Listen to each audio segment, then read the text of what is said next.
Now back to President Trump coming to Chicago.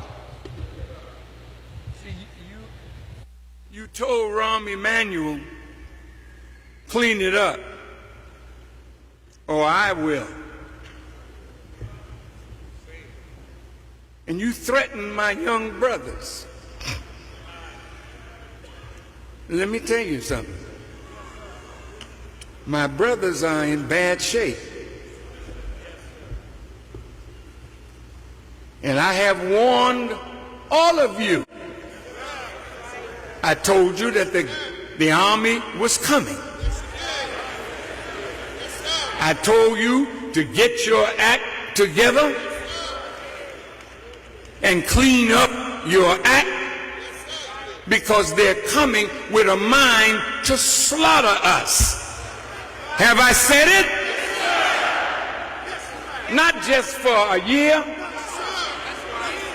but for 3 decades.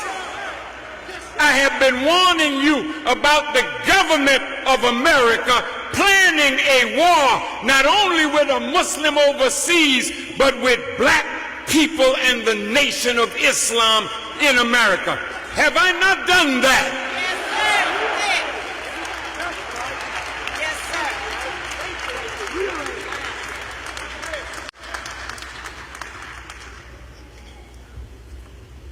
Now, Mr. Trump,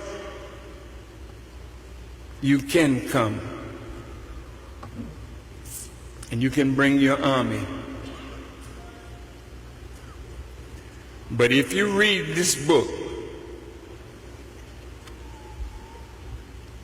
and know what your people have planned and are carrying out against young black men,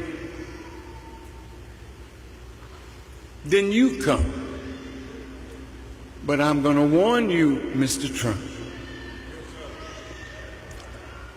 this is not a forsaken people.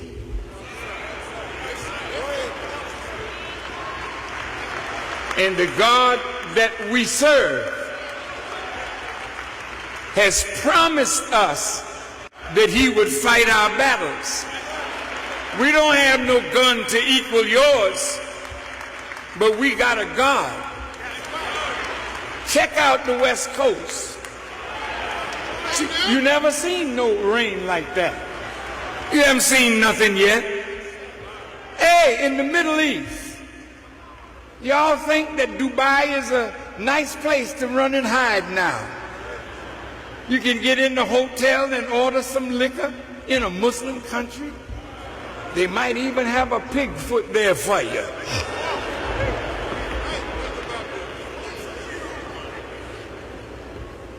But they woke up one morning a week or so ago in Dubai with 10 inches or 10 centimeters of snow on the ground in the desert.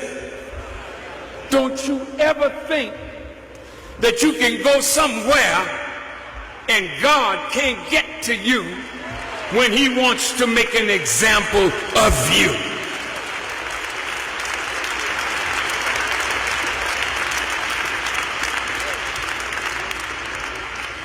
So I'm saying to Mr. Trump, not being disrespectful, I'm going to talk to you about him now. Who is he? You can come, bring your army, but if you slaughter my little young brothers, watch what God will do for you, Mr. Trump, and for the country that you said you want to make great again. That's not going to happen, Mr. Trump. America will never be made great again.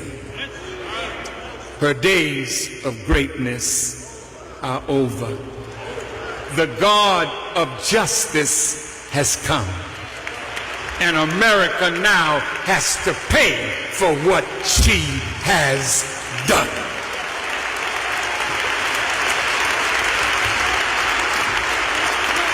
Sir, there is we feel the vibrations of great change coming day to day in America. I mean, every day something else is coming up with this new president, and there is a general havoc that is felt, the reverberations are felt outside. What is your interpretation of this sudden change of atmosphere? Nothing happens except by the permissive or active will of Allah.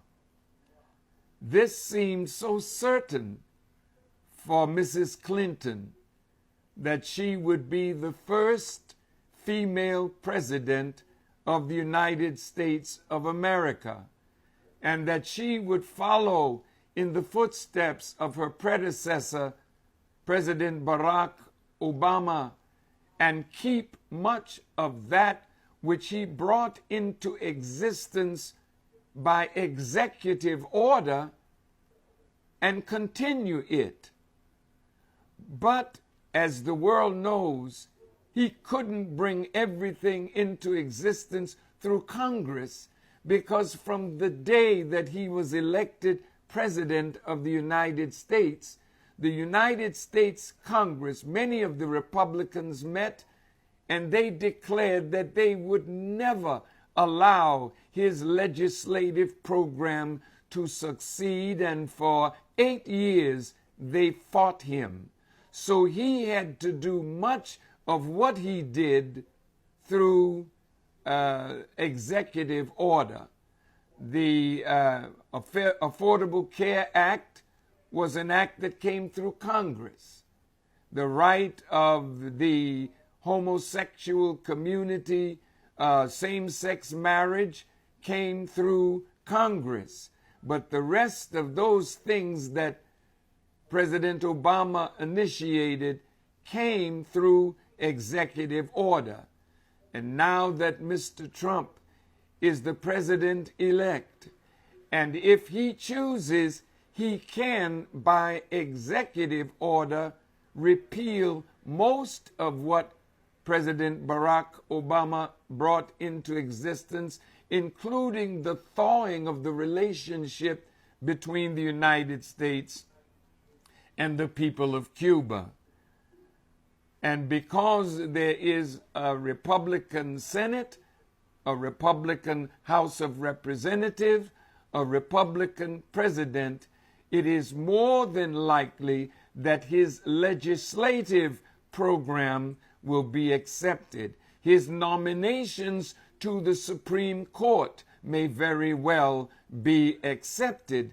So America is on a course now that will lead to the final conflagration, the final war, which has been cold pretty much up to now, but it will become hot, and the whole world will be engulfed in this final war that I think these policies from our government will bring into existence.